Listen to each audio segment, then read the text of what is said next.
观众朋友、网友朋友，大家好，我是付前少。那么今天呢，我们来做一个比较什么呢？比较世界上两款非常著名的隐身战斗机，一款呢是中国的歼20重型隐身战斗机，另外一款呢是和它大小相当的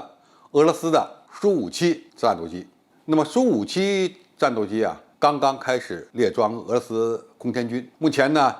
已经有一架交付给国家试飞中心进行试飞，到今年年底又会有2架苏57列装，那么到时候呢，它就会有3架苏57了。但是这个数量和中国的歼20现在没法比，可以讲苏57现在仅仅还是处于初期的小批量生产阶段，还需要一段时间的试飞验证和改进，才有可能大批量生产。那么目前现在已经投入使用的早期型的苏57，它的性能如何呢？按照俄罗斯空天军发言人的说法，苏57是一款隐身性能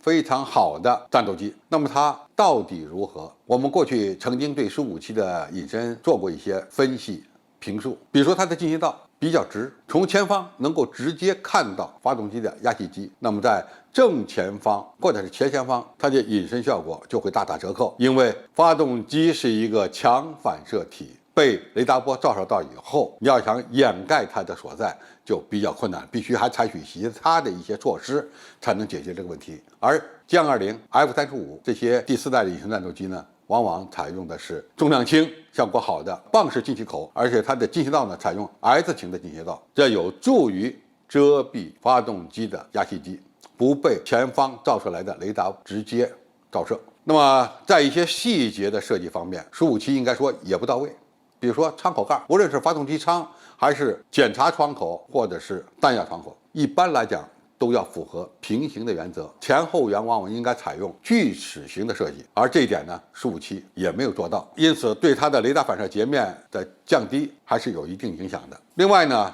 影响战斗机隐身性能的另外一个方面是飞机外表的光洁度以及涂料。最近曝光了一架苏57机翼的照片，这个拍照的角度很有意思，是从机翼往机身的方向拍摄的，结果人们清清楚楚地看到苏57战机的机翼前缘有2排螺钉，这2排螺钉如果你安装的比较密实，和机翼的表面呢比较平整，应该说问题还不大。但是从照片展示的情况看呢，让人非常惊愕。为什么呢？这2排螺钉拧下去之后呢，全部都是小坑，这个坑对飞机的飞行性能是有影响的，阻力会增大。这还不算，它对雷达反射截面也会造成极其不利的影响。我们知道战机的隐身呢，主要取决于这么几个方面，一个是外形的设计，比如说机头、机身，它的截面一般都是菱形或者是多边形的截面，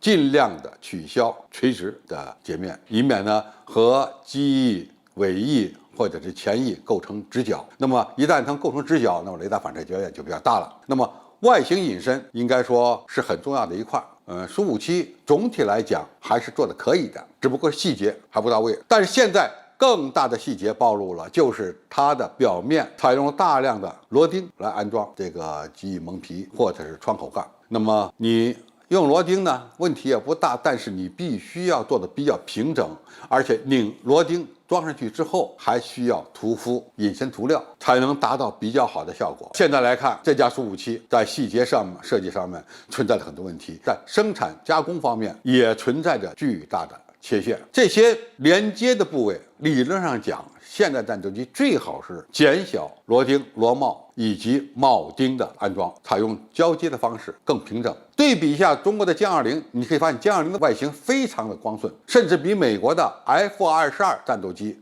F-35战斗机还要平整光顺，因此它的雷达反射截面就比较小。苏57在这方面还不如美国的 F-35做得到位，这就问题大了。本身你无论是大的方面还是细节方面，都存在着一些设计上不足，你在制造加工上面又不考究，起码这个螺钉拧下去后，如果不平整，你抹上胶啊，涂上涂料啊，给它弄平整了，那么无论是对气动还是对隐身都有好处。那么显然这个工作苏57是没有做到位的。从这一点不到位，我们就看出来，整个苏57在制造加工，甚至在设计方面，都确实存在着很多的不足。那么这些不足如果加在一起，就会大大的影响到它的性能。苏联解体之后呢，俄罗斯的航空工业呢开始处于下滑阶段。后来随着石油涨价，经济形势呢有所好转，它开始研发新的战机了。那么苏57就是它的一个典型代表。但是由于长时间的停滞，造成它的设计能力以及制造加工能力都存在着不足。有经验的设计师现在呢，不是退休就是移民了。那么在这样的情况下，怎么来保证新机的产品质量，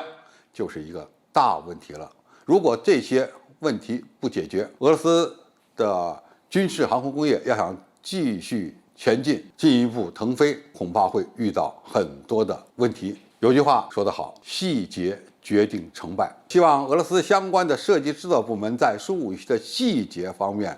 能够认真的做好工作，才有可能呢把它的产品进一步的提升。那么从这个角度讲呢，俄罗斯的苏57要想追上歼20，恐怕还得下一定的功夫，才有可能做到。好，今天介绍就到这里，谢谢大家收看。感兴趣的朋友，我们会在下面的留言区留言交流讨论。我们下期再见。